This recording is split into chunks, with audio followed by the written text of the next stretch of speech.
Ning panggon sing salah, apikmu ora bakal didelok. Pernah ora kowe ngrasake wis ngupayake sak tenane, wis tulus, wis gelem ngalah, wis menehi sing paling apik, nanging tetep ora dihargai. Sing luwih nglarani, wong liya kaya gampang diapresiasi. Dadi seolah-olah awakmu iki kaya ora tau cukup. Nanging mungkin masalahnya dudu mergo awakmu sing kurang apik. Bisa wae awakmu lagi ono ning panggon sing salah. Kembang sing paling endah nek ditandur ning lemah sing garing, yo angel mekar. Dudu mergo kembange elek, nanging panggone ora ndukung. Urip yo kaya ngono. Ana panggon sing gawe awakmu kudu mbuktekke regamu saben dina, tapi ana uga panggon sing mung tekamu wae disambut kanthi rasa hormat. Kadang awake dhewe ki kesuwen bertahan ning panggon sing ora iso ndelok cahayane awake dhewe. Kadang awake dhewe mung mikir, mungkin aku kudu luwih apik maneh. Banjur luwih kerja keras, luwih sabar, luwih ngalah, luwih meneng. Nanging aneh, senajan usahamu kuwi nambah, penghargaane ora tau teko. Mergo wong sing wis mutusake ora pengen ndelok apikmu, biasane bakal tetep golek alasan kanggo nyalahke awakmu. Lan nek terus maksa njaluk diakoni wong sing salah, sing kesel ya awakmu dhewe. Sadar, kowe iki ora kudu dadi srengenge kanggo wong sing milih nutup gorden. Ana bedane antara berkembang lan meksa. Berkembang kuwi gawe awakmu luwih apik kanggo uripmu. Nanging nek meksa kuwi ngentekke tenaga mung supaya ditampa wong liya. Akeh wong sing lali nilai awakmu ora gumantung saka tepuk tangane wong. Ibarat emas tetep emas senajan disimpen ning jero lemah, lan berlian ora bakal dadi watu mung mergo durung ditemokake.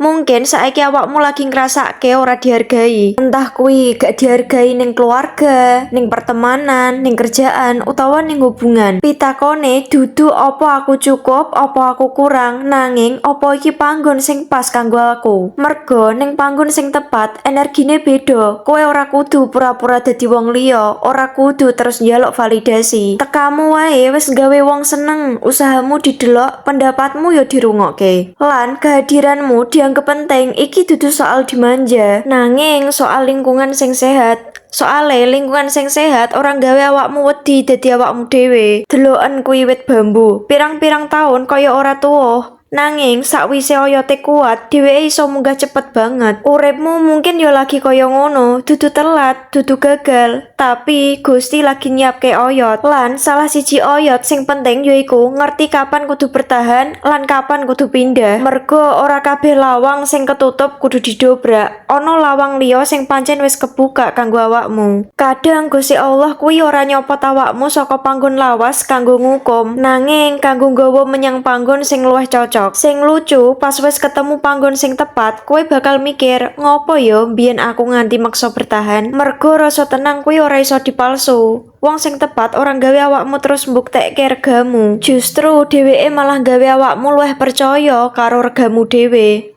Mula wiwit dina iki aja kesuwen nangis mergo ora didelok wong sing salah. Yo aja ngentekke umur mung kanggo pengakuan saka panggon sing ora ngerti nilaimu. Teruslah ngembang, teruslah dadi apik, nanging aja nganti apikmu kuwi dadi tumbal kanggo lingkungan sing ora sehat. Elingo siji perkara, ning panggon sing salah, masya awakmu ngkei sing terbaik, apikmu ora bakal didelok. Nanging ning panggon sing tepat, tekamu wae wis disambut istimewa. Muga-muga kowe enggal ketemu panggon sing gawe atimu luwih tentrem, langkahmu luwih enteng, lan nilaimu ora perlu dibuktekke saben dina. Jadi tak baleni maneh yo, aja kesuwen mbuktekake regamu. Soale ana wong sing uripe entek mung kanggo njaluk diakoni. Dheweke kerja luwih keras mergo pengen dipuji. Dheweke dadi wong sing selalu nulung mergo wedi ditinggal. Dekne dadi meneng nalika disakiti mergo wedi dianggep gawe masalah. Padahal kelakuan kaya ngono kuwi mung gawe awake dhewe saya kesel. Kowe ngerti ora? Wong sing pancen pengen ndelok apikmu ora bakal ngenteni awakmu dadi sempurna. Dheweke bakal ngapresiasi prosesmu, nanging wong sing wis mutusake ora seneng karo awakmu, senajan kowe dadi malaikat sekalipun, isih bakal golek salahmu. Iki dudu omongan supaya sengit karo wong liya, nanging supaya kowe ngerti ora kabeh peperangan kudu dimenangke. Mergo ana perang sing menangi kuwi milih lunga. Ora kabeh lawang kudu didobrak. Kadang awake dhewe meksa mlebu ning lawang sing wis jelas-jelas ketutup. Awake dhewe mikir, nek aku luwih sabar maneh, mungkin dheweke bakal berubah. Nek aku luwih kerja keras maneh, mungkin bos bakal ngapresiasi. Nek aku luwih ngalah maneh, mungkin hubungan iki bakal apik. ora salah duweni harapan, nanging harapan tanpa wates iso dadi jebakan. Mergo uripmu ora mung kanggo ngenteni wong liya sadar karo nilaimu. Ana lawang liyane sing mungkin wis kebuka, nanging mergo fokusmu mung ning lawang sing ketutup, kowe ora tau weruh kesempatan kuwi. Sadar, kembang ora mekar ning saben panggon. Deloken kembang anggrek. Ana panggon sing gawe anggrek mekar luar biasa, nanging nek dipindah ning lingkungan sing ora cocok, dheweke bakal layu. Apa anggreke dadi elek? Ora, dheweke mung butuh papan sing cocok. Kowe uga ngono. Ana lingkungan sing gawe kowe berkembang, nanging ana lingkungan sing gawe kowe terus ngragukake awakmu dhewe. Bedane yo mung siji, yo kuwi lingkungane.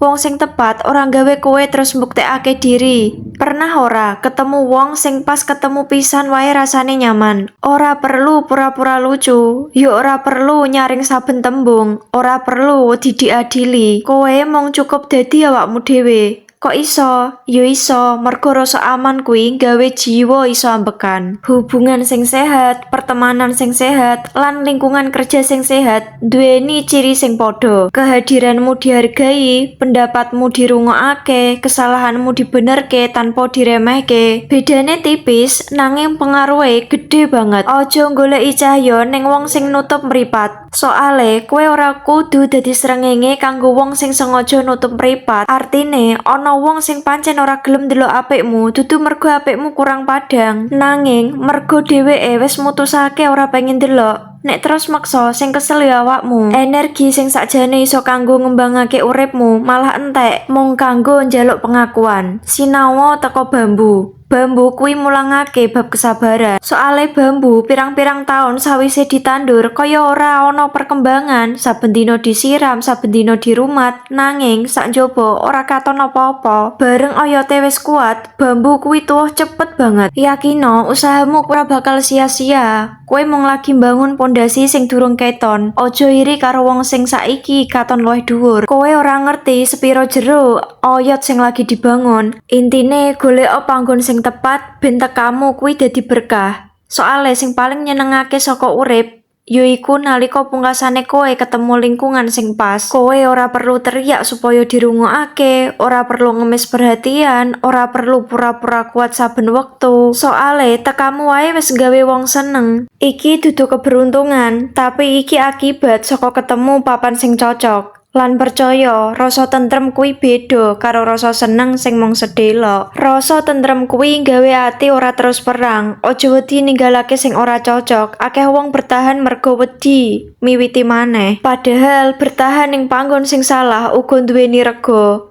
Regane yaiku kesehatan pikiran, percaya diri, lan regane waktu sing ora iso bali. Kadang ninggalake dudu tanda kalah. Nanging, tondo yen kowe wis luwih ngajeni awakmu dhewe. Eling, Gusti ora tau salah nuntun dalan. Ana wektu nalika kabeh sing wis biasa ning uripmu tiba-tiba ilang. Jaan berubah, hubungan rampung, lingkungan ganti. Wektu kuwi mungkin rasane kaya urip ambruk, nanging bisa wae kuwi dudu pungkasan. Bisa wae Gusti lagi mindah kowe ning panggon sing luwih cocok. Mula aja cepet-cepet nyimpulake yen kabeh sing ilang kuwi musibah. Kadang sing ilang kuwi mung papan sing wis ora cocok kanggo perjalananmu. Pesen kanggo awakmu dina iki, yen saiki kowe lagi kesel mergo rumangsa ora dihargai, ilinga, nilaimu ora ditentokake saka sapa sing ora gelem ndelok apikmu. Nilaimu ora gumantung saka pujian. Nilaimu ora ilang mung mergo ana wong sing ora ngerti regamu. Eleng, emas tetep emas senajan ketimbun lemah. Lan kowe tetep duweni rega senajan saiki durung ana ing panggon sing tepat. Muga-muga sakwise ngrungokake video iki kowe ora maneh ngentekake tenaga kanggo mbuktekake regamu marang wong sing salah. Muga-muga kowe luwih wani milih lingkungan sing gawe jiwamu tentrem mergo ilinga. Neng panggon sing salah, masih yo awakmu ngekei sing terbaik, apikmu ora bakal didelok. Nanging, neng panggon sing tepat, tekamu wae wis disambut istimewa. Yen pesen iki ngena neng atimu, tulisen neng komentar, aku pantes ana neng panggon sing tepat.